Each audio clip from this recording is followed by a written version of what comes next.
वे शरीर का एहसास करते रहिए।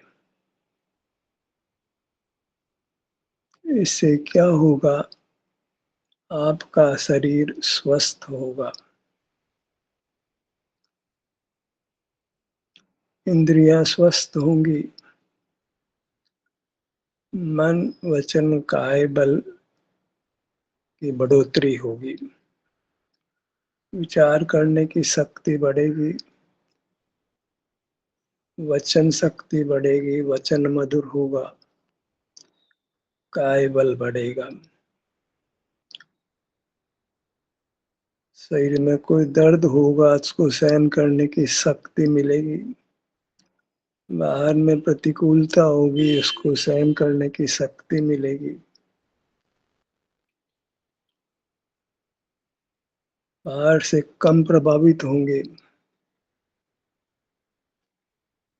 और ये नहीं करेंगे, शरीर का एहसास नहीं करेंगे तो इंद्रियों का उपयोग करेंगे, इंद्रियां क्षीण होगी, विचार करेंगे तो मन की शक्ति कमजोर पड़ेगी, बोलेंगे तो वचन शक्ति कमजोर पड़ेगी, काय चेष्टा करेंगे तो काय बल क्षीण होगा। एक और लाभ है अतुल, दूसरी ओर अतुल हानि है। एक और स्वास्थ्य लाभ है, सुख का लाभ है, एक और स्वास्थ्य की हानि है, दुख का लाभ है, दुख की प्राप्ति है।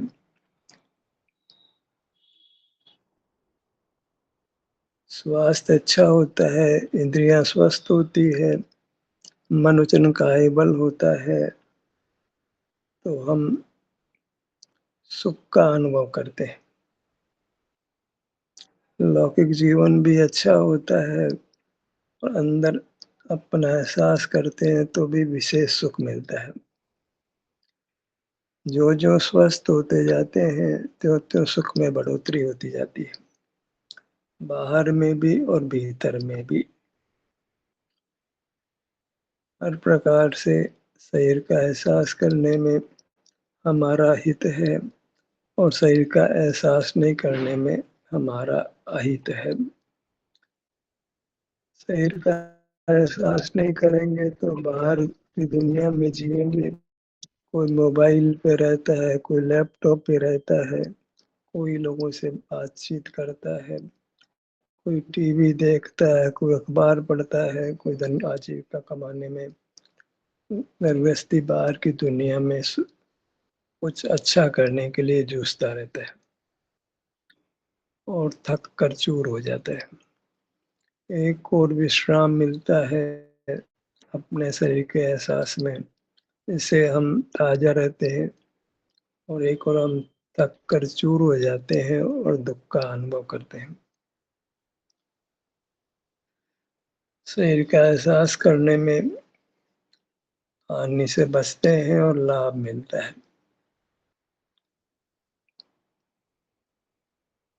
तो उस लाभ की कोई उपमा नहीं है। जो अनुभूति हमको होती है शरीर का एहसास करने में, उसकी लोक में उपमा नहीं है। शरीर की अनुभूति का शरीर की अनुभूति जैसा ही होता है बस। कैसा होता है तो बस अनुभव करके देख लो, वचन से नहीं कहा जा सकता है। विषय सुख तो कदाचित वचन से कह सकते हैं। आम का सुख कैसा है तो उसकी तुलना दूसरे फल से कर सकते हैं। विषय सुख अनेक प्रकार का है तो उसकी कोई उपमा दी जा सकती है, लेकिन शारीरिक सुख तो जीव स्वयं ही अनुभव करता है, शारीरिक दुख भी जीव स्वयं ही अनुभव करता है।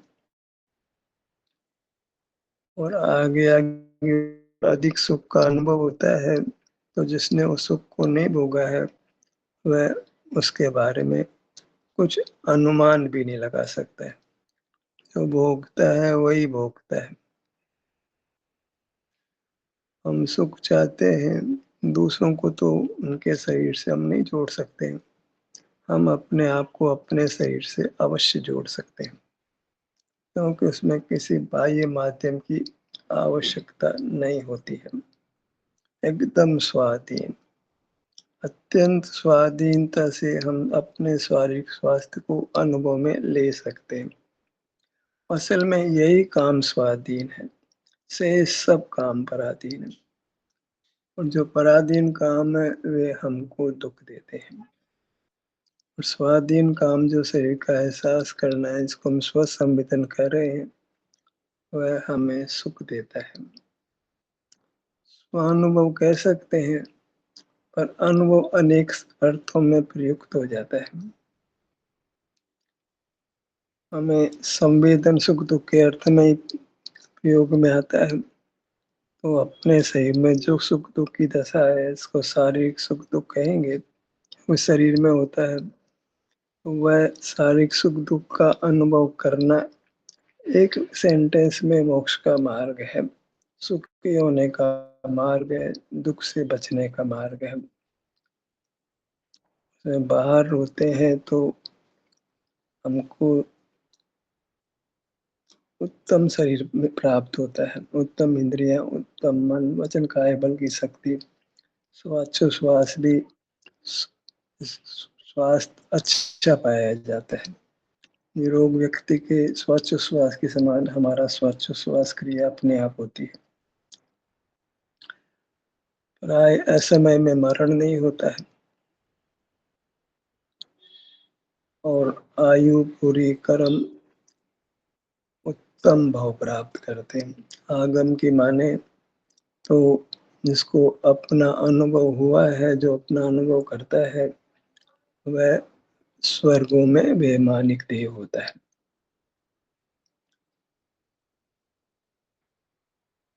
अन्यथा तो देवों में भी हीन देव होते हैं, भवनवासी, व्यंतर, ज्योतिषी। तो जिसको अपने शरीर का प्रत्यक्ष हुआ है, शरीर को लक्ष्य में लिया है, भूखा है, वह भवनवासी, व्यंतर, ज्योतिषी देव नहीं होता है। मनुष्य भी नहीं होता है, त्रियंश भी नहीं होता है, नारकी भी नहीं होता है। वह वैमानिक देव होता है और वह उत्तम सुख पाता है। वहाँ कोई असाध्य वेदना का उदय नहीं होता है, शरीर में कोई वेदना नहीं होती। वहाँ सप्त धातु का शरीर ही नहीं होता है कि उसमें कोई वेदना हो, कोई उसको काट सके, जला सके, बांध सके। ऐसा कुछ भी उस विक्रय शरीर के साथ होना संभव नहीं है। तो वहाँ वह सुख को ही भोगता है, कोई धातुओं का क्षय होने जैसी बात भी वहाँ नहीं होती है। जैसा जन्म लेता है वैसा ही जीवन पर्यंत रहकर उत्तम सुख भोगता है। और वह प्रधानता से वह वैश्विक सुख ही भोगता है। अगर अनुभवी है तो अपना एहसास करता है, अन्यथा बिना अनुभव के कोई वैमानिक देव होता है तो फिर वह विषय सुख में ही लीन होकर, कहते हैं, तहते चैथा वर्तन धरे, यो परिवर्तन पूरे करे। वहां से आयु पूरी कर स्थावर हो जाता है। पर जो विषय सुख में गाफिल नहीं होता है, विषय सुख पाने के लिए प्रयत्नशील नहीं होता है, वहां भी अपने शरीर का ही एहसास करता है। तो वहां से चय कर वह उत्तम क्षेत्र में वज्र नाराज संगनन और समुद्र संतन का धारी मनुष्य होता है। वह पहले, दूसरे, तीसरे, पांचवें, छठे काल की रचना में उत्पन्न नहीं होता है। जहाँ चतुर्थ काल है, जहाँ से मोक्ष जाने की संभावना होती है, वही जन्म लेता है और फिर वो अनुभव की पूर्णता करके मोक्ष को पा लेता है। ये बात मंजूर करने जैसी है, यदि हमको प्रत्यक्ष नहीं है, पर युक्ति और अनुभव से इसको हम स्वीकार कर सकते हैं। अस्वीकार करने जैसी कोई बात नहीं लगती। ऐसा स्वसंवेदन का उत्तम फल होता है। ये जीवन भी अच्छा और अगला भाव भी, पर भाव भी अच्छा, और वहां से भी उच्युत होकर के हम उत्तम क्षेत्र में चरम शरीर मनुष्य होकर परमात्मा पद पा सकते हैं। तो ललाट का एहसास करिए, अपने ललाट के क्षेत्र में आइए।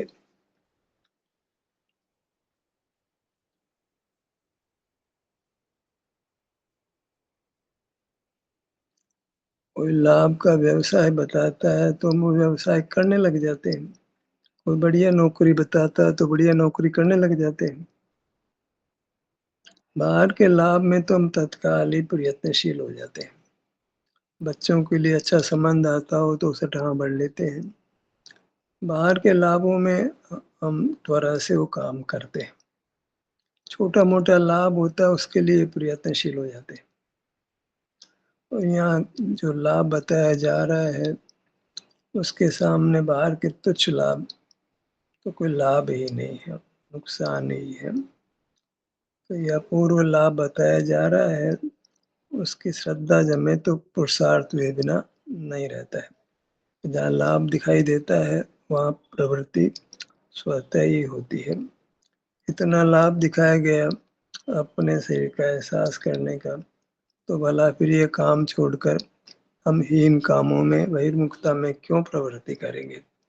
अपने शरीर का एहसास करके उत्तम सुख को ही प्राप्त करेंगे, परमात्म पद को ही प्राप्त करेंगे।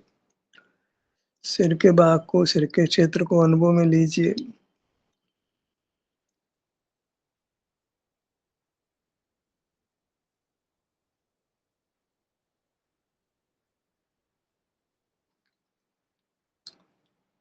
जो प्राथमिक साधक हैं वे अपने हथेलियों को उस भाग पर लगाकर वहाँ के स्वास्थ्य की स्थिति को अनुभव में ले सकते हैं। अभी हम एकदम राजमार्ग का दृढ़ नहीं आग्रह कर सकते हैं। कमजोर स्थिति में अपवाद मार्ग का तिरस्कार करना है। कमजोर स्थिति में अपवाद मार्ग भी हमने सैर स्वीकार कर लेना चाहिए। सिर का क्षेत्र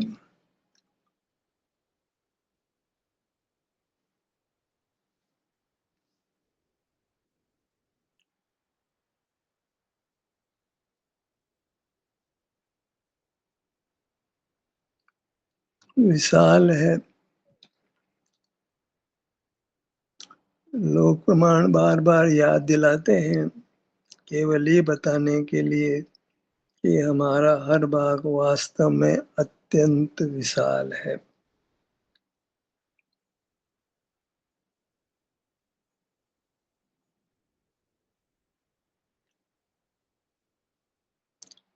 जो मध्य लोक है उसमें भी असंख्यात द्वीप समुद्र होते हैं। जो केवल एक गणराज्य है उसमें भी असंख्यात द्वीप समुद्र होते हैं। तो हमारी स्थिति कितनी छोटी है, हमारा क्षेत्र हमारे से कितना लघु हो गया है, वही फैलकर पूरे लोक प्रमाण होता है। कितना विशाल रूप हमारा हो जाता है एक स्वसंवेदन के प्रताप से।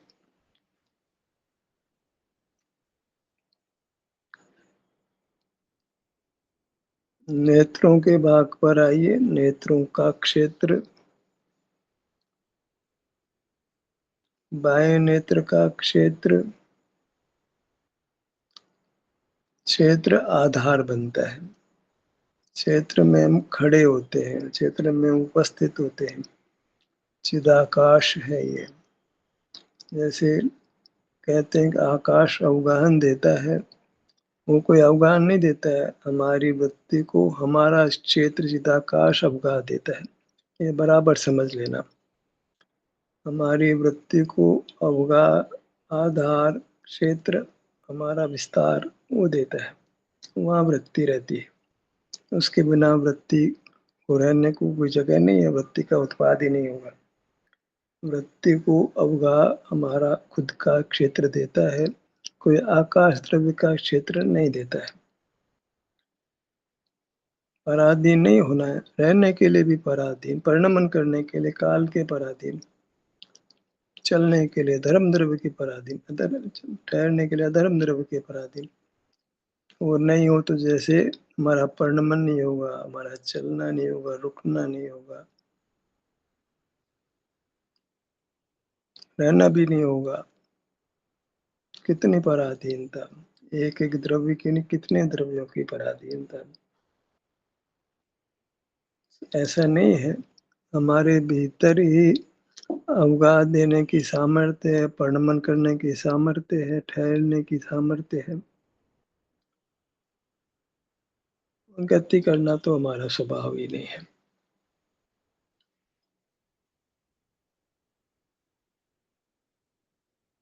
गति करें फिर ठहर जाएँ, ऐसा कुछ हमारे स्वभाव में नहीं है। स्वभाव व्यक्त होने पर हम निष्क्रिय रहते हैं। बाएँ कान का क्षेत्र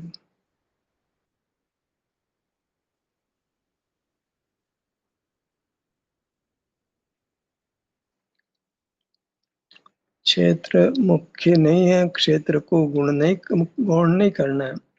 अरे भाव के आग्रह में हम क्षेत्र को गौण कर देते हैं, सो योग्य नहीं है।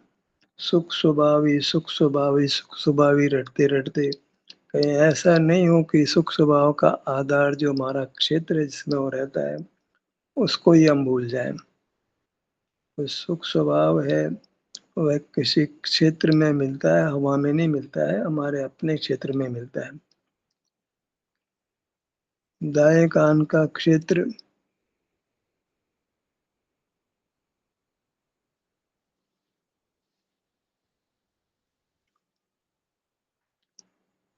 भोजन, पानी, हवा के बिना तो सिद्ध भगवान रह लेते हैं, पर अपने क्षेत्र के बिना सिद्ध पर्याय उत्पन्न ही नहीं हो सकते। जीवन का सम्यक आधार अपना क्षेत्र है, पर का क्षेत्र नहीं है।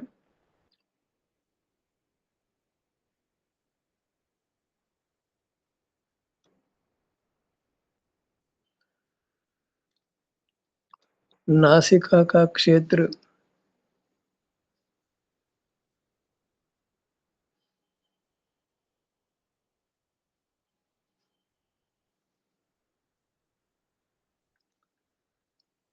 जो एहसास नहीं कर पाते हैं, हमें तो मालूम नहीं पड़ता है कि सुख है कि दुख है।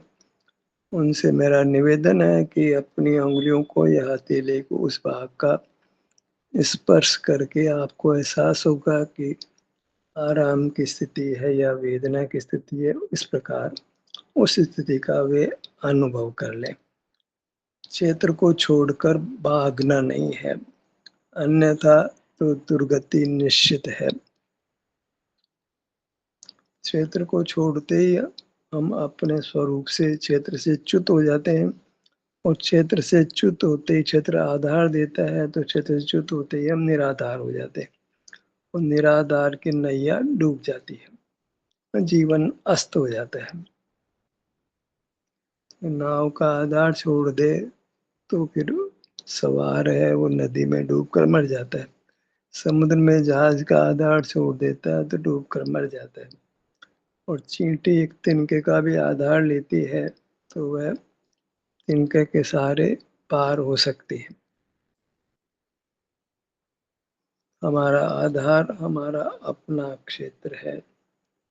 क्षेत्र ही पूज्य है। मंदिर में भगवान के क्षेत्र की पूजा करते हैं। यहाँ मोक्ष मार्ग में हम अपने क्षेत्र की पूजा करते हैं। वह पूजा एहसास अनुभव करने रूप है। यहाँ कोई आठ द्रव्य का व्यवहार नहीं होता है। इसको वास्तव में पूजा शब्द भी नहीं मिलता है। इसको कोई देखना जैसा शब्द भी नहीं मिलता है। यहाँ तो वास्तव में एक सुख का भोग है, सुख का अनुभव है। ज़्यादा अच्छा ये है कि हम सुख को भोगते हैं, शांति को भोगते हैं, जिसकी हमको सदा निसर्ग से ही वांछा रहती है कि हमको हमारा अच्छा एहसास हो, अच्छा अनुभव, अच्छा हमें सुख लगे, हम सुख भोगें।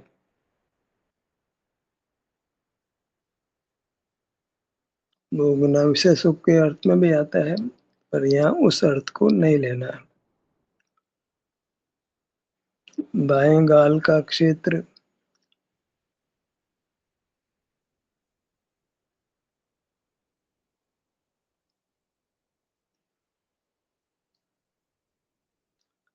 दाएं गाल का क्षेत्र, जिसको शरीर में निर्बलता लगती है, उसको चाहिए कि अपने शरीर का एहसास करके अपनी निर्बलता को दूर कर दे। कोई विटामिन नहीं, कोई कैल्शियम नहीं, कोई प्रोटीन नहीं, कोई कार्बोहाइड्रेट नहीं। अपना एहसास ही हमारे शरीर को, अंदर वाले शरीर को और बाहर वाले शरीर को पूरी खुराक दे देता है। तो हमारा वास्तविक आहार है, वह हमारा स्वयं का एहसास है। साधक को बाहर का आहार तो अल्प ही हो और ये स्व संवेदन का आहार ही वास्तव में हो, और अंततः ये एक ही आहार रहे और बाहर का आहार समाप्त हो जाए, पराधीनता समाप्त हो जाए। हम ऐसा आहार करने जा रहे हैं जिसमें फिर बाहर के आहार से हम मुक्त होने वाले हैं। बिना बाहर का कुछ सेवन किए हुए हम अपने आप को सबल महसूस करेंगे संसार अवस्था में, और मुक्त अवस्था में संपूर्ण सुख का अनुभव करेंगे।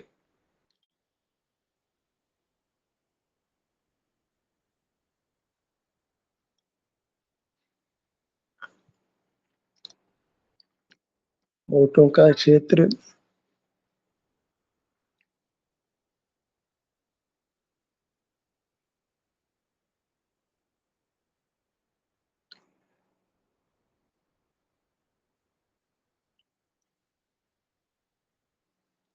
बाहर के कामों में प्रवृत्त होने से अच्छा है कि हम अपने शरीर का एहसास करें, सीधे करें या हथेलियों का सहारा लेकर करें, करना शरीर का एहसास है। अपने शारीरिक सुख दुख का अनुभव करके हमें अन्य सब कामों से निवृत्त रहना है, क्योंकि अन्य कोई भी काम हमको दुखों से मुक्त नहीं कर सकता है, सुख प्राप्त नहीं करा सकता है।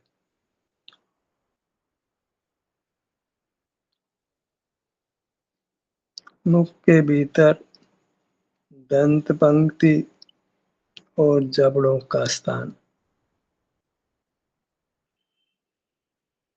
सुख दुख की स्थिति,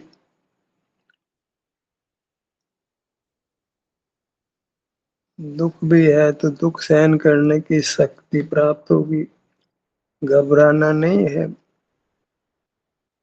कहीं अन्य की शरण में नहीं जाना है। एहसास ही हमारी उत्तम औषधि होगी, उत्तम चिकित्सा होगी।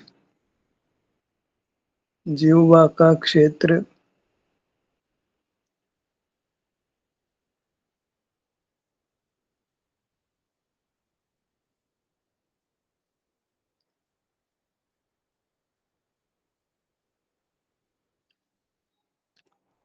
ऊपर तालु का क्षेत्र,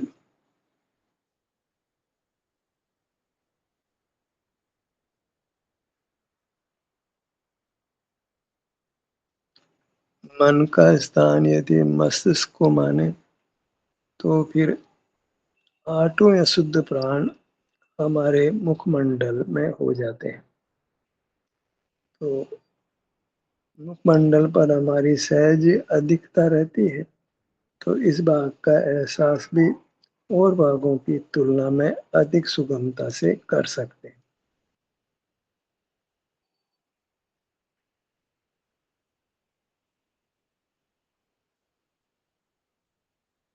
ठुड्डी का क्षेत्र,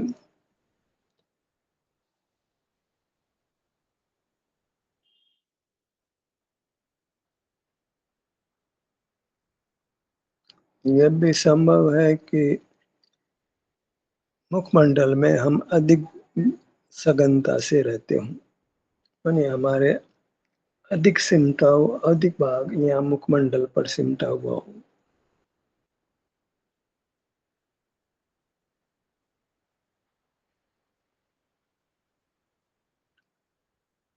पहचान मुखमंडल से ही करते हैं। सारे हाव-भाव मुखमंडल से पता लग जाते हैं। मुखमंडल से, बोली से हमारा परिचय अन्य लोगों को मिल जाता है। नाक नक्श से भी हम किसी व्यक्ति को पहचान लेते हैं। बॉडी लैंग्वेज बहुत कुछ चेहरे के भाग से पता लग जाती है। चेहरे का भाग बहुत कुछ बोल देता है।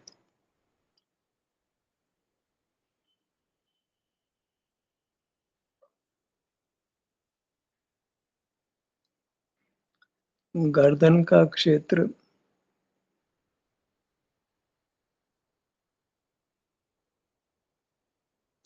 स्पॉन्डिलाइटिस की बीमारी जिनको होती हो, वे अपने गर्दन के भाग का बारंबार एहसास करें। कहते हैं कि इस गर्दन के भाग पर पूरे मुखमंडल का भार रहता है।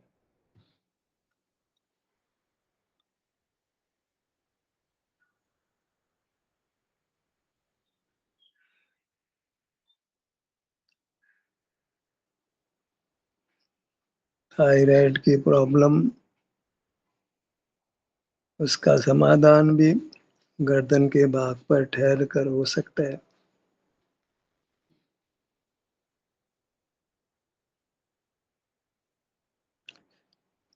बाएं कंधे का क्षेत्र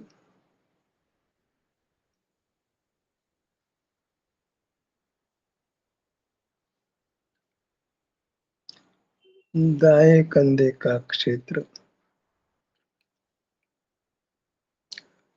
दाएं कंधे से कोहनी तक की बाहुबल की बात की जाए तो इस भाग की चर्चा होती है। इस भाग का, इस क्षेत्र का एहसास करिए।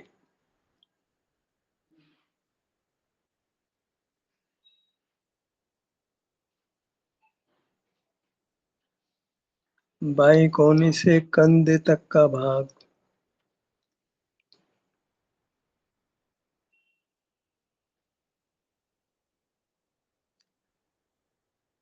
कंधे पर भी कितने लोग वजन उठाते हैं, तो ये भाग भी सबल चाहिए तो कंधों के क्षेत्र को लक्ष्य में लें। कई लोग सिर के भाग पर वजन रखते हैं, तो सिर के भाग को बलवान रखने के लिए सिर के भाग का एहसास करें।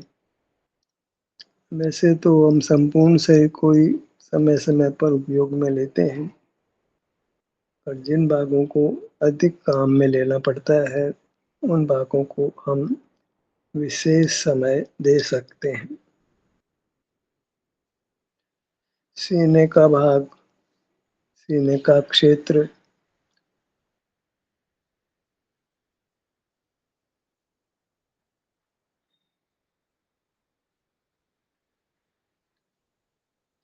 पेट का क्षेत्र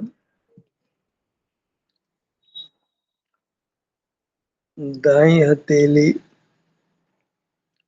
बाईं हथेली,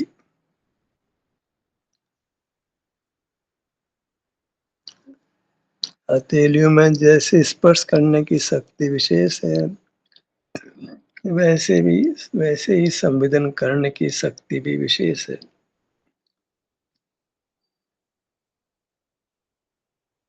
अर्थात यथार्थ में जहाँ-जहाँ इंद्रिय ज्ञान की सामर्थ्य बढ़ती है, मनोजन काय बल की सामर्थ्य बढ़ती है, वहाँ-वहाँ संवेदन की सामर्थ्य भी बढ़ती है।